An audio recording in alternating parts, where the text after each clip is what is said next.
현지훈 원장의 이 20년 하려고 하다가 고백했습니다. 30년 짬에서 나온 수학 점수 어떻게 내야 되나. 사실은 오늘이 주제가 뭐냐 하면은 내신은 내신답게, 수능은 수능답게, 이렇게 수능 수학도 그렇고 내신 수학도 그렇고 저희가 수학을 주제로 해서 했어요. 그래서 제일 중요한 건 이제 정성원 선생님이 새롭게 저희 학원에서 강의를 하고 계시는데, 우리 동네에서 내신 성적을 굉장히 잘 내신 분이라서 현재는 고3들 수능 수업을 하시고 있으세요. 저희 학원에서. 제가 이제 정성원 선생님을 왜 이제 같이 하기로 했냐, 또 이제 소개를 받기는 했어요. 개인적으로 이제 이야기 좀 하니까 인터뷰였나 이제 첫 만남에서 두 가지가 되게 인상 깊었는데요.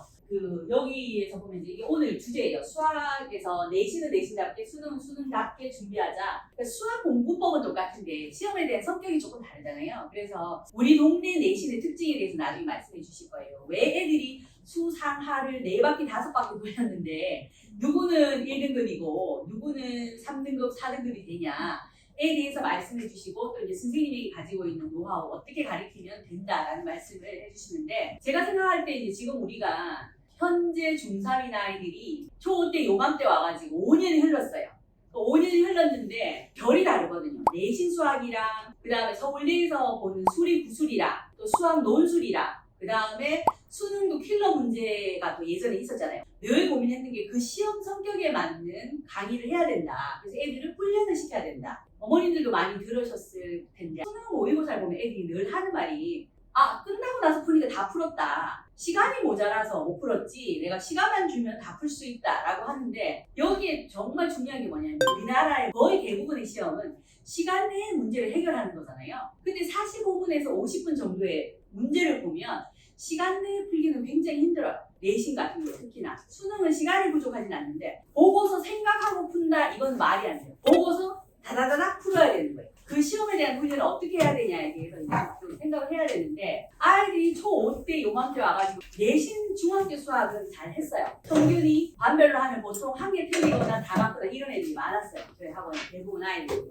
성적을 잘 보는 것도 중요하지만 그 과정에서 충실하게 하는 게 쌓이면 수학 공부는 되는 거잖아요. 근데 시험에 있어서 점수를 내는 것은 또 조금 전문가가 붙어서 그 문제를 해결해주면 굉장히 도움이 된다. 그래서 정성훈 선생님이랑 이야기하면서 내신에 대해서 우리 동네가 쉽지 않다. 킬러 문제나 독특한 게 많다는 거예요. 그걸 해결해줘야 되는 게 되게 중요하고, 사실은 점수 내기가 수능이 좀 더 어렵다. 근데 수능은 2학년 때까지는 기출문제를 다 풀고 3학년에 대해서는 신유형 문제로 풀어서 돌려야 되는데 그러지가 않아서 늦다는 거예요. 지금 예를 들어 이제 고등학교 3학년이 되면서 보면 이제 고3 되는 애들 지금 있으시잖아요. 그죠? 이게 그때 가서 하겠다고 하면 안 된다는 거야. 그러니까 기출 문제랑 EBS 수점 수화는 2학년 때까지 다 끝내고 3학년에 대해서는 신유형으로 수능 트렌디한 최근 3년의 경향성에 맞는 문제를 가지고 해야 된다. 이제 그런 어떤 공식이 있더라고요. 그렇게 했었을 때 점수가 잘 나온다고 하셨는데, 이 말씀도 저도 되게 좋았지만 실제로 저희 이제 고3들 중에서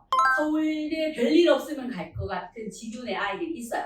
저랑 같이 하는 아이들이. 근데 모의고사는 못 보는 거예요. 수학에 대해서 말씀드리면 3, 4등급, 2, 3등급인 거예요. 모의고사. 그래서 이제 여름 때부터 이제 정성훈 선생님한테 부탁을 드려서 한희재 선생님하고 정성훈 선생님하고 더블로 듣기도 하고 이렇게 해가지고 했는데, 근데 다 1등을 찍었어요, 애들이. 정성훈 선생님하고 수업을 해서. 이제 선생님 그래도 이게 스탠다드하다고 말할 수 없다. 이거는 수능에서 어떨지 모르고 정확하게 말씀하시더라고요. 문제가 쉬웠기 때문에 그렇다. 이렇게 이제 말씀을 하셨는데, 저는 이제 그 아이 중에서 한 명의 피드백을 받는데요. 예전에는 수능 수학을 보면 감도 안 잡혔는데 선생님하고 배우다 보니 제 톡에 있는 내용이에요. 이번 신모에서는 2문제는 골똘히 생각해도 제가 못 풀리는 문제고요. 나머지는 실수하지 않고 다 맞췄습니다. 이렇게 한 거예요. 그래서 1등급을 받아낸 거예요. 그래서 저희 학원에 자랑하자면 걔가 2, 4, 2 이랬는데 모두 1등급 받았어요. 국영수, 탐까지 해가지고 저희 학원에 다 수업을 해서.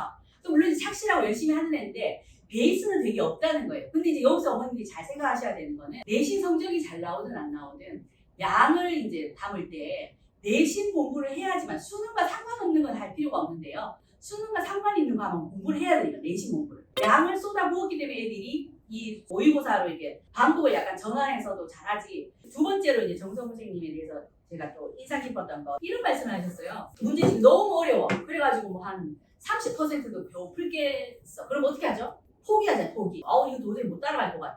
수강도 철회하게 되고 또 어떤 문제지 보니까 너무 쉬워. 그 시간만 가고 재미없는 거죠. 그러면 또 흥미가 떨어진다는 거예요. 학생들마다의 적절한 문제를 줘서 얘가 사이토를 중간중간에 다 놔서 잘 이 과정을 하다면은 어려운 문제도 잘 풀 수 있게 이렇게 교재를 만들어줄 수 있는 강사의 역량이 정말 중요하다. 그렇게 하려면 진짜 많은 문제풀을 가지고 있고 문제를 많이 갖고 있는 게 중요한 게 아니고 어떻게 이것을 얘가 유형익히기를 일반화해서 이런 유형 하나하나 일반화가 아니면 어렵잖아요. 유형 다 외워도 언제나 시험 문제는 처음 보는 거 나오잖아요. 예를 들어 서울대에서 내또 문제만 내면 서울대가 아닌 거죠.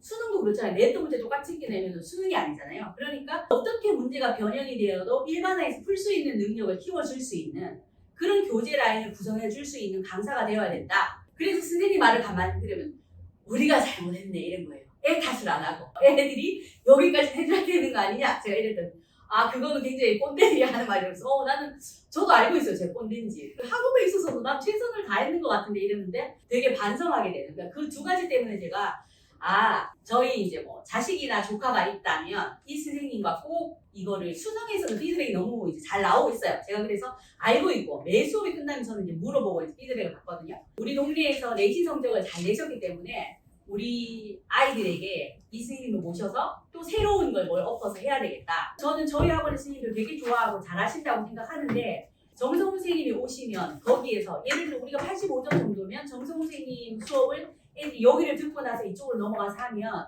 점수가 10점은 오를 거라는 확신이 들어요. 그럼 물론 뒤에서 제가 백업 해야 되겠죠. 기억나실지 몰라도 제가 막 쓰고 했잖아요. 첨삭하고. 그러니까 아예 이제 서술형으로 다 바꾸어서 예비 고1들에게는 그래서 이번 1학기 기말 때까지는 저희가 팀을 이루어서 할 생각이거든요. 그래서 현재 교재는 한희재 선생님은 쉬운 교재로 수상화를 최재훈 선생님하고 함께 만들었어요. 그래서 교재가 완성되어서 그걸로 수업을 하실 것 같고 정성훈 선생님 조금 상위 버전에 나중에 직접 말씀하실 텐데 그걸 한다면 일반적인 문제도 해결이 가능하고 어려운 문제도 해결이 가능해서 제가 이제 정성훈 선생님을 고등학교 1학년 수업에 부탁을 드렸는 이유는 이거예요.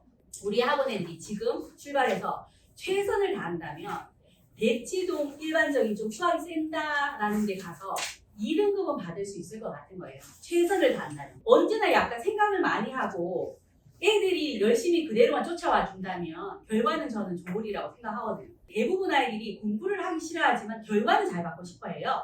그것만 해도 굉장히 좋거든요. 그래서 선수 퇴장하지 않고 제대로 배워서 원하는 실력만큼의 점수를 낼 수 있도록 이제 그렇게 하기 위해서 정성훈 선생님을 이제 오늘 모셨고요. 예비 고1 어머니께 딱 한 말씀만 드리면 저희 학원에 성고하고 성고애가 있는데요. 근데 이 학교도 문제가 쉽진 않아요. 중학교 때 잘하지 않았어요. 그렇게 특별하게 잘하지 않았는데 이제 고등학교 1학년 되면 뭔 시험 보죠? 3월 모의고사 보고 그 다음에 중간고사 보다잖아요. 근데 얘들이 저희 학원에 와서 수업을 하다가 전교 1등을 한 거예요. 산모에서 못하는 애가 전교 1등하면 어떻게 되나요? 그 쉬웠는데 어쩌다 보니까 걔가 다 맞는 거지 뭐 지가 다 맞았다고 전교 1등으로 말할 순 없잖아 이렇게 되는 거잖아요. 그래서 제가 이제 살살 말하는 거죠. 야 그러면 너 중간고사 때 네가 이 전교 1등 하면 전교 1등이 너는 되는 거야. 학원에서 전교 1등이 네가 되는 거야. 이렇게 해가지고 애가 중간고사 때 정말 전교 1등이 됐어요. 동점으로. 그러면은 이 아이가 수학을 그렇게 잘하지 않았지만 어떻게 될까요? 아까 어떤 어머님도 그랬는데 다른 거 다 못하는데 과학은 잘한대. 그러니까 일요일날 4시에서 10시까지 과학만 한대요. 중3인 애가. 왜? 과학 시험을 한번 봤는데 100점을 받았대. 걔는 다른 거는 다 못한다니까. 80몇 점이래요. 그러니까 중아이였는데 과학을 잘 안 해? 이렇게 되니까 과학만 한다는 거예요. 수학에서 그런 일이 벌어지면 너무나 좋지 않을까요? 우리가 대학 입시에서 수학이 해결되면 70% 해결되는 거거든요. 저희가 제일 원하는 건 그거예요. 어쩌다 보니 1등을 했어. 그러면 그 다음번에 열심히만 가르쳐주면 동기부여 필요 없거든요. 최고의 보상은 성적이잖아요. 애들한테. 이렇게 하면은 잘 받을 수 있겠다고 제가 이제 확신이 들어서 만들어놓은 수업 선생님들과 같이 팀을 짜서 그 월요일 날은 송관 선생님이 2월 달까지만 해요. 수상을. 졸업고사 끝나고 월요일 날 아주 어려운 그 3개의 문제집 정도의 수준의 문제집을 한대요. 그리고 정성훈 선생님이 수요일 날 수원을 하고 그 다음에 2월 달까지 수투를 하고 이렇게 7회로 해가지고 이렇게 해주시고요. 그렇게 하고 금요일날 또다시 수사화를 쭉 연결해서 해요. 그렇게 해가지고 제가 제일 바라는 건 월수금에 이 수업을 다 들으면 좋겠는데 어머님들이 월수를 듣거나 수금을 듣거나 이렇게 하셔도 상관은 없지만 저는 수상은 양쪽에서 다 들으면 둘 다 어려울 거예요. 아마 문제는. 근데 그거를 잘 하면은 정말 원하는 결과를 낼 수 있지 않을까 하고 그 다음에 중간고사 대비 있잖아요. 거기 별을 하나 좀 달아주세요. 이거는 뭐냐면 이제 이 수업이 끝나고 나면 송관 선생님은 GT 수업으로 돌아갈 거고요. 이 고등학교 1학년은 정성훈 선생님께서 월금에 정규반으로 해서 얘들을 데리고 갈 거예요. 제가 생각할 때는 이 심화반에 들어오실 수 있는 어머님들이 지금 오셨는 것 같아요. 근데 예를 들어 우리 애가 너무 선행이나 수학이 안 되었다고 하는 애를 처음으로 수상화를 강의식으로 들어보고 싶다고 하시는 분은 유영순 선생님 수업을 추천합니다. 이 화요일, 목요일 하시는데요. 여선생님들 굉장히 꼼꼼하고 강의를 잘하세요. 그리고 되게 케어도 잘하셔가지고 수학을 좀 탄탄하게 하고 싶다고 한다면은 예비 중3들 아니면 예비 고1도 이렇게 수학에 대해서 이렇게 특화되지 않았고 많이 하지 않았다고 한다면은 이 수업을 들으면 원하는 목적을 달성할 수 있지 않을까 이렇게 생각합니다. 그리고 이제 그다음 GT는 뭐 보시면 이대로 원래대로 이제 되는데 월수금은 한희지 선생님하고 최재용 선생님이 강의 플러스 GT 수업을 할 거고요. 그 다음에 나머지 날 화목일이랑 그 다음에 화수 나중에는 목토일로 변할 것 같은데 송금민경 선생님은 GT를 이대로 할 거예요. 이번에는 어머님들이 다 예비 고1은 강의식 수업을 들으면서 조금 부족하면 GT를 하는 형식으로 하는 그런 것들을 추천드립니다. 그래서 이번에 수업을 이렇게 구성을 했고요. 이대로만 잘 된다면 제가 생각할 때는 어디를 가든 좋은 결과를 낼 수 있지 않을까 이제 이렇게 생각을 하고 있습니다.